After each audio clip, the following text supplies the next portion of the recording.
Okay, this is our group meeting. My name's Cheyenne Montgomery. I'm Michelle Gordon. Camille Pingle. Andrina Riley. Okay.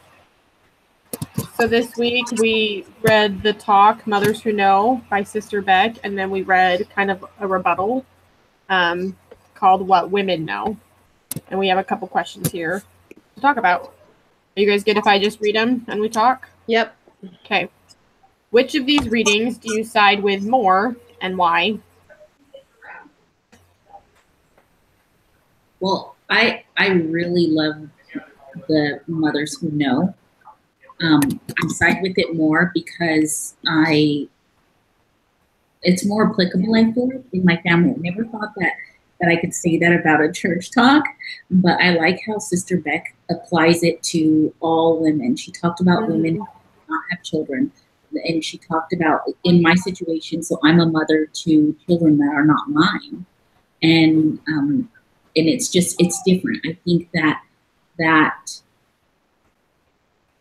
the role of a mother, the way she describes, that we're foreordained to be mothers, it's within us as women to have that role.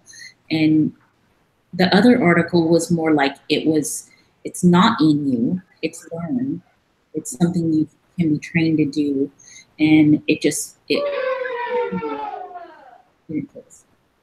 Yeah, I agree. My family's, go ahead. No, you go ahead. I was just going to say my family's been kind of struggling with some stuff going on lately. And reading this article was really powerful to me in like recognizing the way my mom has responded to these things. And it very much spoke to me. Whereas reading the other article, like I know with this class, we often read like the both sides of the issues. And I've never been so turned off by reading the other side as I did this one. Like even when we were reading, when we had to do that debate about like the atheist one and I had to argue for that one didn't bother me as much as this one did. And so I think it was like, I don't know, it really spoke to me that mothers have a divine role in reading these.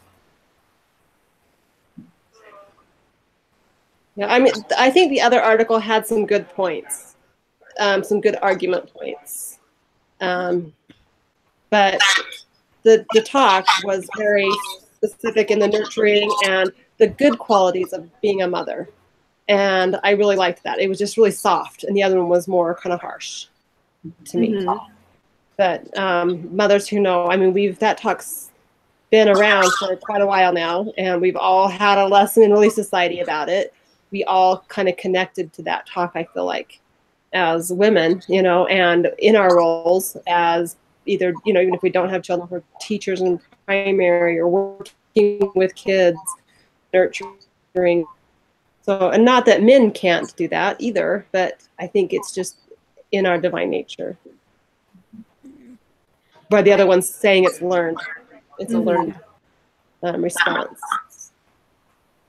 I kind of had the same thoughts. Like, I thought that the second article, like the rebuttal, had some good points. Like, sometimes we really have to work, or others do need to nurture too in some ways. But I guess I liked Sister Beck's focus on the eternal roles we have.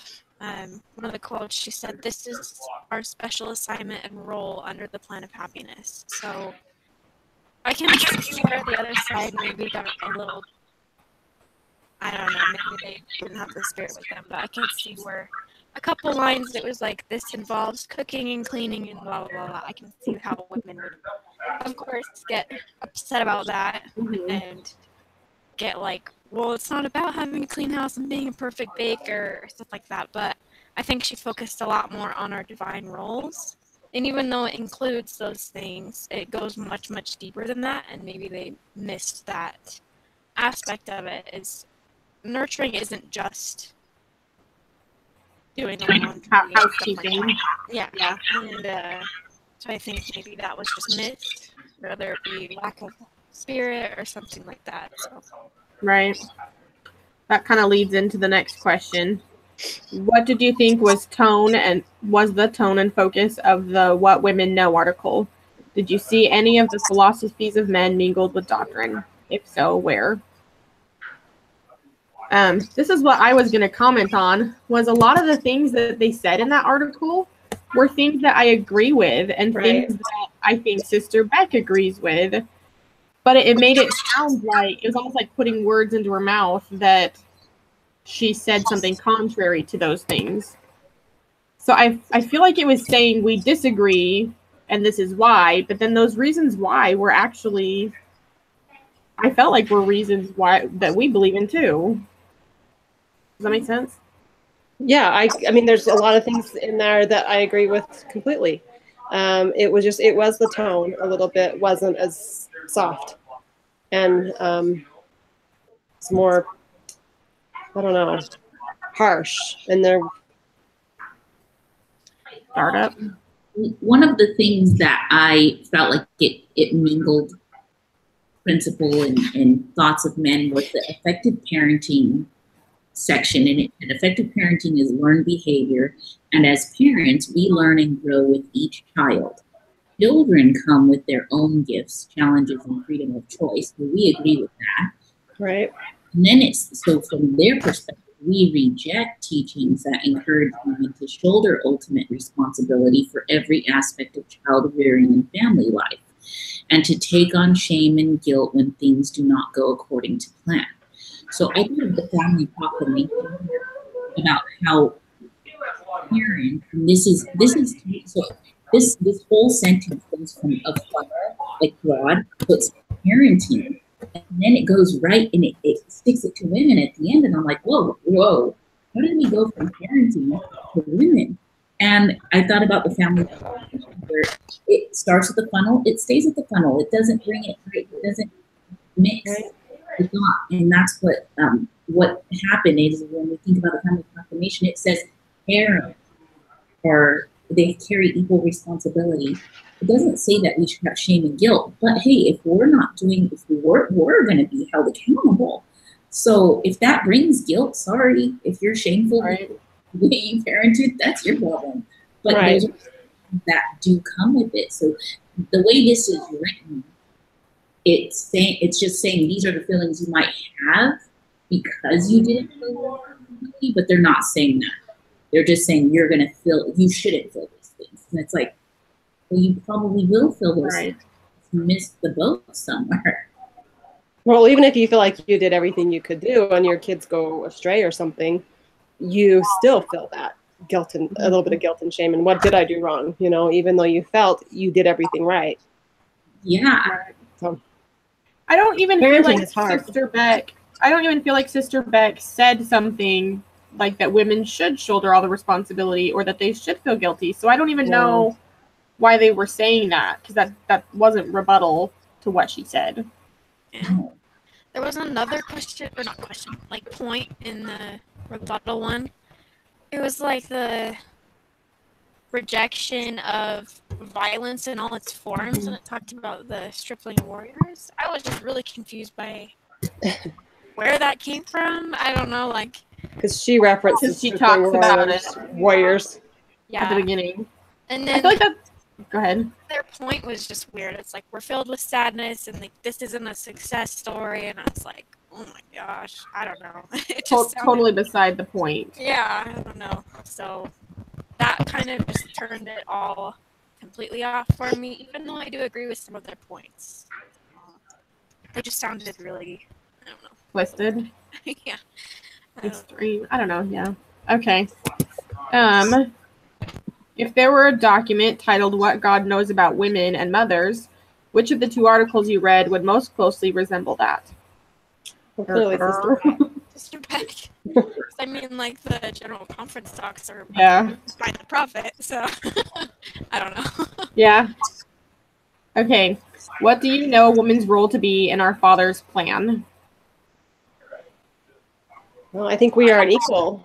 That's what the proclamation says. It's not one or the other. We have our role, and the men have their role, and together we complement each other.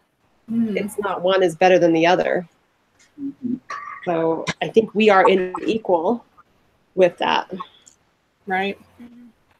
While reading Sister Beck's talk, I had the really strong impression to go to the temple last night after I read it, which I hadn't been in a little while and things were busy. So, but anyways, I went to the temple because I read this talk, and that was something I thought of, like you said, Michelle, that really God designed men and women to be partners, to be equal.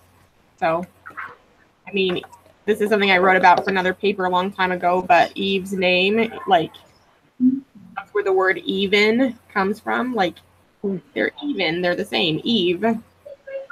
So that's good. That's cool. That's something I've thought of before anyways. So Right. And I used to get mad at the word help me. I just kind of felt that was derogatory until I read further about that.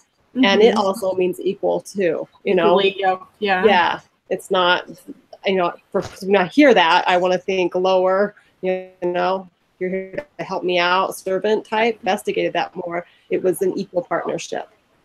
So. Yeah. There's a really good book I read about that. So. And I also agreed, like, with just everything that we're applying right now.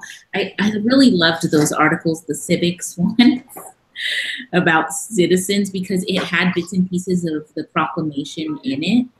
And the one that's like the very front, it said parents have a sacred duty to teach their children to be law-abiding citizens wherever they live.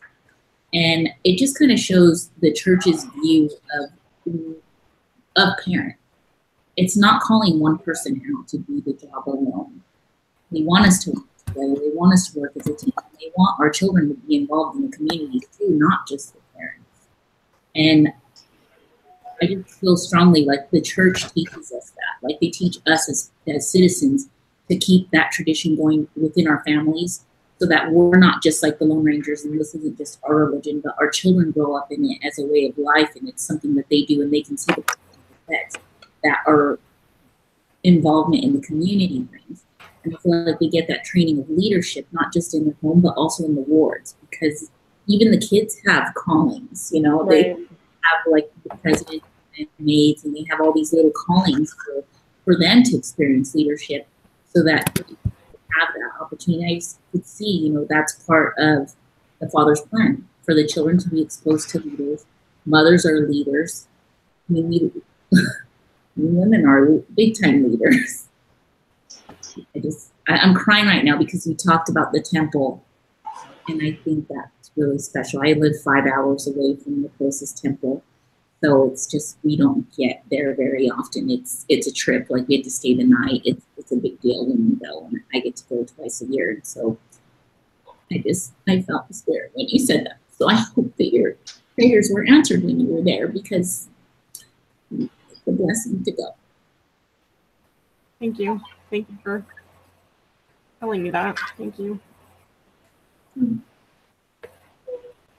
Are you guys good if we go to the next question? Because it's goes right with what you were just saying. The next question, I had to go get the book that I just said. I was next question is, how might a man's understanding and conviction of a woman's role dramatically impact the eternal well-being of children, families, and women? So this, Andrina just made me too excited. I had to go get it so I could read this part. This is Eve and the Choice Made in Eden by Beverly Campbell. And she's written a couple of these, but she wrote, oh, I forget, it's like the Encyclopedia of Mormonism. She wrote the section on Eve. And she's like worked with general authorities to write this. Anyways, in the introduction, I'm just going to read a paragraph because it answers this question. Are you guys okay with that? Yep. Okay. So it says, the story of Eden, the garden, and Adam and Eve is one of unusual and equal importance to both women and men, for it significantly affects how we perceive one another and how we behave towards one another. It shapes and colors our expectations along with our actions. If such actions and expectations are based on faulty premises, limitations are imposed, strengths are denied, and relationships are misarticulated daily. We all know that even the smallest error in the foundation of a building can eventually bring it down.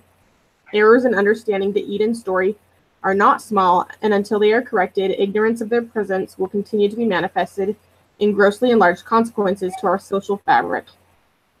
Because men have different experiences from women, they perhaps cannot fully understand the profound effect an incorrect or incomplete understanding of the subject of Eve continues to have on women, on men, and on society as a whole. And then she goes on to talk about it, but like that first part has always impressed me that it's important and will affect men and women alike to understand the role of women. And I think that that's, you know, it's really profound to think that not just women need to know of their divine role, but men do as well. So equally important for women to understand the priesthood and for men to understand motherhood. So there's my 2 cents. Yeah, well, if the men don't understand it and aren't supported, then that's going to defeat the purpose. You know, you're going to be fighting against that. You have to have that support. Yeah. There's also a lot of talks from the priesthood. Like I was listening to a talk from Elder Ballard, and I can't remember the name of it now, but it was to husbands, and it was for them to be supportive of their wives, to ask for their wives' opinions, to thank us for our input, and to see where they can help out. And I can see that having our husbands help, and even if it's like they never do anything, but they're only capable of doing the one thing, it's okay. And we see how our church encourages the brethren to be involved. And it's opposite of what people think of Mormons. It's opposite. Mm-hmm. It's not that the church doesn't want the women to have help and we're shouldering this big responsibility alone. They want us to have help, and they're encouraging husbands to help and take on these roles with us. And it's great. Mm-hmm. Kind of reminded me of an experience I had today. My husband works here in our apartment. We own a business that we run from home. And I usually just stay out in the living room, kitchen area with my son. And I'm kind of just there doing homework most of the day, watching Netflix when I can and stuff like that. And so I'm usually out there. And today he usually comes out when he has like a question or he's stuck on something with work or just needs to vent about something. And today he came out and asked me my opinion. And usually I feel like I just don't give him very good feedback because I just understand the business very much. But so I'm like, well, I'm not giving you much to work with here, but I'll just give my 2 cents. And then he goes back into the office. But today when he was walking back into the office, he's like, thank you. Thanks for letting me know. That actually helped me a lot. And so just like that little affirmation, like gave me so much, I don't know, it just made me feel so much better because I feel like I just sit there and listen and nod my head every time I say. But that actually like gave me a lot of self-esteem for the day because I'm there out all day with my kid. He's teething and I get so frustrated. He gets frustrated. So just like when men support women and understand that they are valued and that like they have that divine role like we all do, that Heavenly Father places importance on us as well, it just makes the world of a difference. My husband's pretty good at it, and I just think it empowers the whole family, and like it establishes that love and nurturing that the family proclamation talks about. When everybody understands one another's worth, it just goes like a million miles further, I feel like. So that just reminded me of my day today. So that's good. I loved what you said, that it empowers the whole family. I think that's true. Right. Okay, the last question says, the Savior has said that in the last days, even the very elect shall be deceived. How can we avoid being deceived by the world's philosophies of men and women's roles? I was gonna say my life is the perfect example of that right now. So, I had that, what I thought was this temple eternal marriage, and I don't. My husband was deceived, and it was that fast, that easy. So it's out there. You think you 30 years, you think you have it, and you accomplished something. You've gone through hard things. Life was hard, and we made it through this together. And then all of a sudden, it blows up and it's gone like that fast. So it's, the lesson is to be ever vigilant on that, because no one is immune to what Satan can do. Yeah. One thought I had too, and this has kind of bothered me since reading, what was it called? Our Sacred Duty. The way that the women were portrayed in that book, about, like, there was his wife on one side, like very docile and comforting, and then there was the women who confronted him and like tried to put down everything. Do you guys remember what I'm talking about? Mm-hmm. And I talked to my mom about it later, because I said that I didn't like how it polarized women, that they were either the villains and like spouting like lesbian propaganda, or that they were like the docile housekeepers.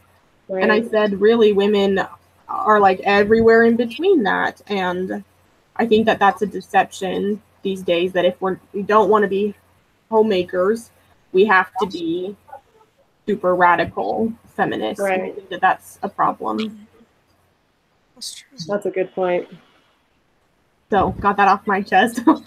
Yeah, we are all on that spectrum, from being that docile housewife to the liberal, fanatic.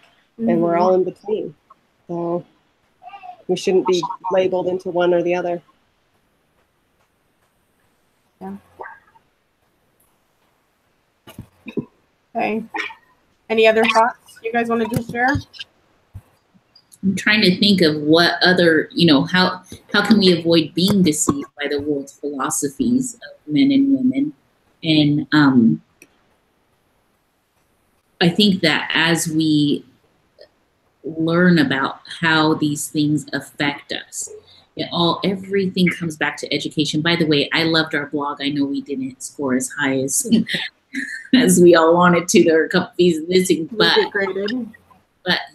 I did like that it focused on education, which I really feel like that is the key. The more we know about all of these things, the effects of these things, then we truly can avoid all of the other things, because all the repercussions. So like Michelle, you did us, but there's a whole bunch of repercussions that come after that one decision is made. Right. If someone knew all of these ripple effect, this, like everything that's going to come after this decision, if they really truly understood the ramifications of those, they probably wouldn't make it. Now, it doesn't mean they wouldn't make that decision.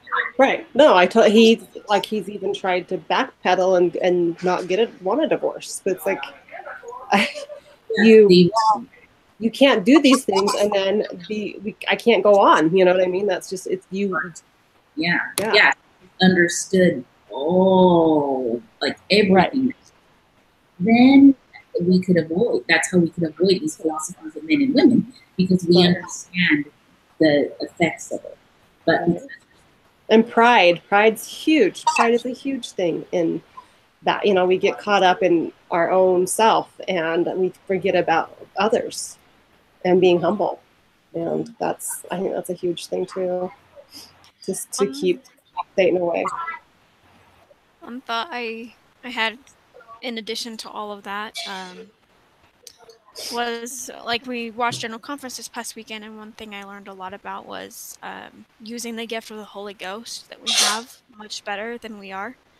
And President Nelson invited us to seek more revelation, or try to practice that and get better at it. Not that, the people who have struggled or experienced bad things or like been deceived, not that they're bad people or anything like that, but I think that's one thought I had when at least for me personally, not being deceived was making sure that me and my family have the spirit as much as we possibly can and not falling, I guess, into the trends of the world or listening to those voices too much, but making sure that I have that spirit to know, okay, that's not quite right what these people are saying, or just to have that guidance, because I don't think I use that gift that I've been given since I was like 8 very well, at least at this point in my life. And so I think that came very timely for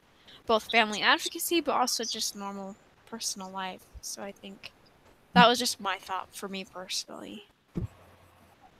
Good. Okay. Are we good to summarize then? Yep. Okay. So we concluded that we liked Sister Beck's talk more because we liked the tone of it and the message. We thought that the what women know was a little bit harsh and didn't always rebuke what Sister Beck had said. We concluded that if God had a document, we believe it would be Sister Beck's that would resemble it. We talked about the role that women play in God's eyes and how that is related to the way that men see women as well, and that men and women should be equally yoked as helpmeets to each other. And we concluded that, like what Andrina said, we need to have education and knowledge. We need to be women that know, comes full circle, in order to not be deceived by the philosophies of men and women, like women and men and women's roles. Is that what it was? Okay. So I think that concludes our meeting. Any other thoughts you guys wanted to add to that? Nope, sounded good. Okay, I'll stop broadcasting.